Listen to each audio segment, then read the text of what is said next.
So ಇಡಿ ವಿಚಾರದಲ್ಲಿ ಈಗ ಏನು ಬೆಳವಣಿಗೆಗಳಾಗ್ತಾ ಇದೆ.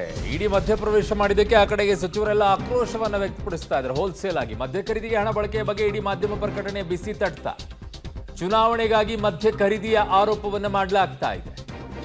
ಕಾಂಗ್ರೆಸ್ ಘಟಾನುಘಟಿ ನಾಯಕರಿಗೆ ಕುಣಿಕೆ ಆಗತ್ತಾ? ಸಿಎಂ ಡಿಸಿಎಂ ಹೆಸರು ಹೇಳಲು ಇಡಿ ಒತ್ತಡ ಹಾಕ್ತಾ ಇದ್ದಾರೆ ಅನ್ನುವಂತ ಆರೋಪವನ್ನ ಮಾಡಲಾಗ್ತಾ ಇದೆ. ಕಾಂಗ್ರೆಸ್ ಆರೋಪದ ಅಸಲಿಯತ್ತೇನು?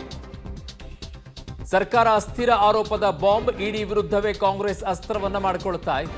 ಬಳ್ಳಾರಿ ಟು ತೆಲಂಗಾಣ, ತೆಲಂಗಾಣ ಟು ಡೆಲ್ಲಿ ತನಕ ತನಿಖಾ ಬ್ರಹ್ಮಾಸ್ತ್ರ ಶುರುವಾಗಿದೆ. ಯಾಕೆ ಈ ಹೇಳಿಕೆಗಳನ್ನ ಕೊಡ್ತಾ ಇದ್ದಾರೆ? ಯಾಕೆ ಬರ್ತಾ ಇದೆ?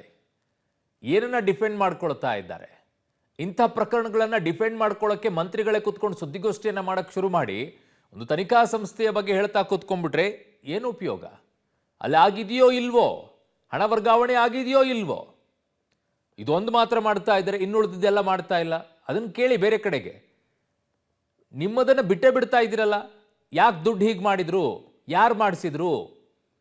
ಆಗಲಿ, ಆಳವಾಗಿ ಆಗಲಿ, ಪಾರದರ್ಶಕವಾಗಿರೋದಾದ್ರೆ ಆಗಕ್ಕೆ ಬಿಡಿ.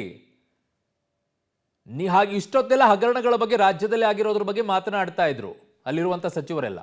ಆ ಹಗರಣದ ಬಗ್ಗೆ ರಾಜ್ಯ ಸರ್ಕಾರ ಎಷ್ಟು ತನಿಖೆ ಮಾಡಿಸಿದೆ, ಎಷ್ಟು ಜನನ ಒಳಗಡೆಗೆ ಹಾಕಿದೆ? ಉತ್ತರ ಕೊಡಿ ರಾಜ್ಯ ಸರ್ಕಾರದವರು. ನೀವು ಜವಾಬ್ದಾರರಲ್ವಾ ಅದಕ್ಕೆ ಉತ್ತರವನ್ನ ಕೊಡೋಕ್ಕೆ? ತನಿಖೆ ಮಾಡಿಸಿದ್ರಾ? ಅಷ್ಟೆಲ್ಲ ಹಗರಣಗಳ ಬಗ್ಗೆ ಮಾತನಾಡ್ತಾ ಇದ್ರಲ್ಲ, ರಾಜ್ಯ ಸರ್ಕಾರದಿಂದ ಯಾವ ತನಿಖಾ ಸಂಸ್ಥೆ ಅದನ್ನ ತನಿಖೆ ಮಾಡಿಸಿದೆ? ಎಷ್ಟು ಜನನ ಒಳಗಡೆಗೆ ಹಾಕ್ಸಿದ್ದೀರಾ? ಎಷ್ಟು ಹಣವನ್ನ ವಾಪಸ್ ತರಿಸಿದ್ದೀರಾ? ತೋರಿಸಿ ಒಂದ್ಸಲ. ಉಳಿದಿದ್ದೆಲ್ಲ ಮಾತನಾಡ್ತಾರೆ ಕೂತ್ಕೊಂಡು.